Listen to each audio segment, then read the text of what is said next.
going to be combing out my wig on camera. A little experiment to see how this works out. I'm going to use a wide tooth comb. I'm going to smooth out all the roller marks I've previously put into it and start arranging the style. So I'm going to start with the back. The back has been taken out of rollers. I just want to smooth it out, try to get it to take tight curl along the back edge with some lift at the roots. So I'm just going to work through it in sections. I'm using both the comb and the hand to start to train it to go where I want it to go. You can see that I'm using my hand to support the hair as I do the comb out. Because ultimately, it needs to be smooth as opposed to very curly. It's a synthetic back wig. The front is human hair. It's a semi-custom piece. So to set it, I put the thing into rollers, wrapped it in 2 layers of damp towels, and I put it into the wig dryer. I let it sit in there for several hours until it was completely dry, and then I let it cool completely. And now I've unrolled it, and I'm just working the comb out. There's no way to tell really when you start how long it'll take to get a wig where it wants to be.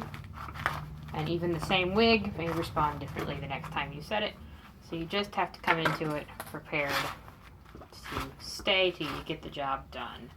I'm now switching to a bristle brush because I want to be able to smooth and pull a little bit more aggressively and start moving this into the smoother shape. And you can see I've started to make it a little bit more of a simple, clean line. The thing needs to look pretty impeccable as it's for Dolores Umbridge cosplay, and she's not known for generally being disheveled, so I want to make sure the wig is nice and clean. So that's pretty good so far. It's a good starting point. You can see my lower section down here. It's more tightly curled. I used more and smaller rollers because I wanted it to be a little bit more fussy back here, a little more beauty parlor styled. And I'm just going to pick that out just a little bit again with my wide tooth comb. The reason I use a wide comb is it allows me to break up the hair more easily. It's not going to get caught and tangle. It's actually what I use on my own hair. It's a great tool for styling and maintaining hair. I'm fluffing that out just a little bit there. Now I'm going to kind of use my hands to shape that down because I want it to actually hug the back of my neck when I wear it. Now I'm going to work on the front, which is actually the part that has the most structure. So what I'm going to do, I know I need this section right here to make that iconic kind of bouffant loop she's got.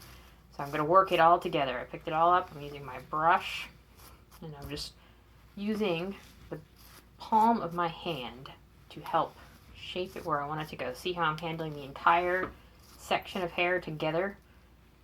Right? And I'm going to go ahead and let that sit there. Now that's not where I want it to be yet, but I want it to stay out of my way, and I want it to keep its little roll going on while I get the rest of this smoothed out. Still using my brush because I want something a little smaller and more maneuverable. The great thing about one of these brushes is it also has a pick end on it. When you're setting rollers, you can very easily section the hair out as you work, which if you've read any of our other blogs on roller setting, you'll know is a big component of rollers. What's not visible on camera is the fact that I'm doing this in front of a mirror. And the reason why is not just that I like to look at myself while I work, it's actually because I want to be able to keep an eye on what the wig is doing in the front. And it's actually much easier to gauge proportion and shape if you can see it from a distance by looking in a mirror. It gives you a little bit of perspective. So, I'm doing this. You may notice I keep working back through the lace front section here, right?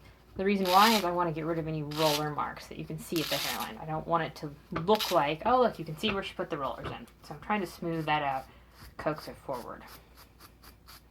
Smoothing those ends under. And see how I'm getting a nice scallop wave there? That's great. I'm just going to kind of encourage it to do that.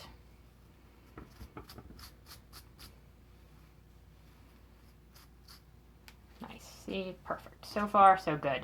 I'm going to leave this where it is. I'm going to do the other side over here. I'm going to go ahead and comb this out. Same idea. I'm going to work it as a mass. Because for this style, it really is all one body of hair. If I was doing a different kind of style, like finger wave, I would work with each little section of hair separately. But for this, it's actually most effective to simply comb the whole thing out.